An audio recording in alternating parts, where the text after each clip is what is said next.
ഓം ദേവഗുരുവേ, ധർമ്മത്തിന്റെ ദീപമേ, വിദ്യയുടെയും വിവേകത്തിന്റെയും അമൃതധാരയെ. ആകാശമണ്ഡലത്തിലെ ഗ്രഹരാജാവായിട്ടുള്ള ബൃഹസ്പതി 2/6/2026 സിംഹാസനം മാറുകയാണ്. മിഥുനത്തിന്റെ വേഗത വിട്ട് കർക്കിടകത്തിന്റെ കുളിർമയിലേക്ക്, കരുണയും ജ്ഞാനവും കൈകോർത്ത് നടക്കുന്ന പാതയിലേക്ക്. ഓം ബൃഹസ്പതയേ നമ. ഓം ദേവഗുരുവേ നമ. കാലത്തിന്റെ വേഗതയിൽ ഗ്രഹഗതി മാറുമ്പോൾ കനലുകൾ പോലും പൂക്കളായി മാറിയേക്കാം. അതിചാരം എന്നൊരു വിസ്മയ യാത്രയിൽ അറിവിൻ പൊരുൾ തേടി നമുക്ക് യാത്ര പോകാം. നമസ്കാരം. ഋഷിപ്രോക്തത്തിലെ ഇന്നത്തെ അറിവിന്റെ നിറകുടത്തിലേക്ക് ഏവർക്കും ഹൃദ്യമായ സ്വാഗതം. കാലചക്രത്തിൽ എല്ലാ ഗ്രഹങ്ങളും സഞ്ചരിക്കുന്നു. എന്നാൽ ഗുരു നീങ്ങുമ്പോൾ ജീവിത രേഖകൾ തന്നെ പുനർലിഖിതമാകുന്നു. 2026 ജൂൺ 2 ബൃഹസ്പതി മിഥുനത്തിന്റെ അസ്ഥിരവായുവിൽ നിന്ന് കർക്കിടകത്തിന്റെ സ്നേഹജലത്തിലേക്ക് അതിചാരത്തോടെ കടക്കുന്നു. ഇത് വെറും ഒരു രാശിമാറ്റമല്ല, അവസരങ്ങൾ വേഗത്തിൽ തുറക്കുന്ന ഒരു കാലഘട്ടമാണ്. ചിലർക്കിത് പുതിയ തുടക്കമാകും, ചിലർക്കിത് പരീക്ഷയാകും. എന്നാൽ ധർമ്മത്തിന്റെ വഴിയിൽ നിൽക്കുന്നവരെ ഗുരു കൈവെടിയുകയില്ല.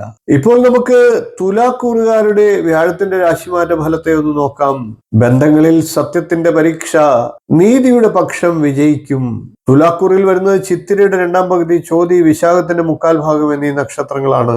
തുലാക്കൂറുകാരെ സംബന്ധിച്ച് വ്യാഴം 3ഉം 6ഉം ഭാവാധിപനാണ്. 10ാം ഭാവത്തിലേക്കാണ് വ്യാഴം എത്തുന്നത്. 9ാം ഭാവത്തിലായിരുന്നു വ്യാഴം സഞ്ചരിച്ചുകൊണ്ടിരുന്നത്. അത് ജൂൺ 2 10ാം ഭാവത്തിലേക്ക് എത്തുമ്പോൾ നൽകിയിരുന്ന ഭാഗ്യാനുഭവങ്ങൾക്ക് കുറവ് വരുമോ? വ്യാഴം പൊതുവെ 10ാം ഭാവത്തിൽ അത്ര ശുഭകരമല്ല. എന്നാൽ 10ാം ഭാവത്തിൽ നിൽക്കുന്ന വ്യാഴത്തിന് 2ാം ഭാവത്തിലേക്കും 4ാം ഭാവത്തിലേക്കും 6ാം ഭാവത്തിലേക്കും ദൃഷ്ടി ഉണ്ടാകും. അതൊക്കെ ഗുണദായകമാണ്. അതേപോലെ തന്നെ വ്യാഴം കർക്കിടക രാശിയിൽ ഉച്ചസ്ഥനായിട്ടാണ് നിൽക്കുന്നത്. തുലാം രാശിയെ സംബന്ധിച്ചിടത്തോളം അപ്രതീക്ഷിതമായിട്ടുള്ള ധനലാഭം ഉണ്ടാകുന്നതിനും ലൗകിക സുഖങ്ങൾ ആസ്വദിക്കുന്നതിനും ഇടയുണ്ടാകും. തന്റെ വാക്കുകൾക്ക് മറ്റുള്ളവർ വില കൽപ്പിക്കുന്നതാണ്. കുടുംബത്ത് സുഖവും സമാധാനവും സന്തോഷവും ഉണ്ടാകുന്നതാണ്. വസ്തു സ്വന്തം പേരിലാകുന്നതിനും ഭൂമി വാങ്ങുന്നതിനും സാഹചര്യം ഉണ്ടാകും. റിയൽ എസ്റ്റേറ്റ് ബിസിനസ് ഒക്കെ ഗുണപ്രദമായിരിക്കും. വീട് പുതുക്കി പണിയുന്നതിനും പുതിയ വാഹനം വാങ്ങുന്നതിനും സാധിക്കുന്ന സമയമാണ്. വിദ്യാർത്ഥികൾക്ക് പഠനത്തിൽ മികവ് ലഭിക്കുന്നതാണ്. അതേപോലെ തന്നെ മത്സര പരീക്ഷകളിൽ വിജയം കണ്ടെത്താൻ സാധിക്കും. കഠിനാധ്വാനം ചെയ്യാനുള്ള സാഹചര്യങ്ങൾ ഉണ്ടാകും. ശത്രുശല്യം കുറയുന്നതാണ്. അസൂയാലുക്കളുടെ എണ്ണവും കുറഞ്ഞു വരുന്നതാണ്. കർമ്മരംഗത്ത് സ്ഥാനഭ്രംശം ഉണ്ടായേക്കാം. എന്നാൽ നേട്ടങ്ങളോടുകൂടിയായിരിക്കും അത്തരത്തിലുള്ള സ്ഥാന മാറ്റങ്ങൾ ഉണ്ടാകുക. കർമ്മരംഗത്ത് ഉയർച്ചകളും ധനനേട്ടങ്ങളും ലഭിക്കുന്നതാണ്. അതേ കൂടാതെ ബിസിനസ് രംഗത്തൊക്കെ ഉള്ളവർക്ക് നേട്ടങ്ങൾ ഉണ്ടാകുന്നതാണ്. പുതിയ പ്ലാനുകളും പദ്ധതികളുമായി മുന്നോട്ട് പോകാൻ സാധിക്കുന്നതാണ്. അതോടൊപ്പം തന്നെ രോഗത്താൽ ബുദ്ധിമുട്ടിയിരുന്നവർക്ക് രോഗശമനവും ഉണ്ടാകുന്നതാണ്. കടബാധ്യതകളൊക്കെ കുറഞ്ഞു വരുന്നതാണ്. കടം വാങ്ങിയ തുകയൊക്കെ തിരികെ നൽകാൻ സാഹചര്യം ഉണ്ടാകും. ആശയവിനിമയ ശേഷി വർദ്ധിക്കുന്നതാണ്. കൂടാതെ വാക്കുകൾ കൊണ്ട് അനുഭവങ്ങൾ വർദ്ധിച്ച് നിൽക്കുന്ന സമയമാണ്. സുഹൃത്തുക്കളും സഹോദരങ്ങളുമായി നല്ല ബന്ധം പുലർത്താനുള്ള സാഹചര്യങ്ങൾ ഉണ്ടാകും. സഹപ്രവർത്തകരുമായും നല്ല ബന്ധം പുലർത്താൻ സാധിക്കും. അമ്മയുമായി നല്ല അടുപ്പവും സ്നേഹബന്ധവും ഒക്കെ വർദ്ധിക്കുന്നതാണ്. കഷ്ടപ്പാടുകൾ പൊതുവെ കുറയുന്ന സമയമാണ്. സുഖവും സന്തോഷവും ലഭിക്കുന്നതാണ്. വിദിതൻ തൂലിക ചലിപ്പിക്കും നേരത്ത് ശുഭമായി ഭവിക്കട്ടെ സർവ്വതും മർത്യരിൽ. ഗുരുവിൻ കടാക്ഷം കവചമായി നിൽക്കവേ ദുരിതങ്ങൾ മായുന്ന പുലരി ഉണ്ടാകാം.